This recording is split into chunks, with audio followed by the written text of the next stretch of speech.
એક ગામમાં અમન અને સાહિલ નામના બે મિત્રો રહેતા હતા. અમન ખૂબ જ ગરીબ હતો, જ્યારે સાહિલ એક મોટા વેપારીનો દીકરો હતો. છતાં તેમની મિત્રતામાં ક્યારેય પૈસા આવ્યા નહોતા. એકવાર ગામમાં ભારે દુકાળ પડ્યો. અમનના ઘરમાં ખાવાના પણ ફાફા પડી ગયા. તે સ્વાભિમાની હતો, એટલે તેને કોઈ પાસે મદદ ના માંગી.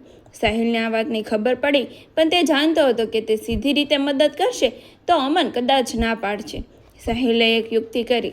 તેને અમનને પોતાના ખેતરમાં એક જૂની પેટી શોધવાનું કામ આપ્યું અને બદલામાં ભારે મજૂરી આપવાનું નક્કી કર્યું. જ્યારે અમન ખેતરમાં ખોદકામ કરતો હતો ત્યારે તેને એક પેટી મળી, જેમાં સોનાના સિક્કા અને એક ચિઠ્ઠી હતી. ચિઠ્ઠીમાં લખ્યું હતું, આ મહેનતનું ફળ નથી, પણ એક મિત્રનો બીજા મિત્ર માટેનો પ્રેમ છે.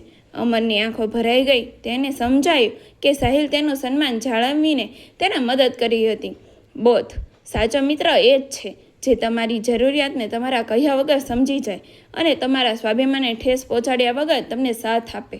તમારું શું કહેવું છે? કમેન્ટ કરજો. જય શ્રી કૃષ્ણ.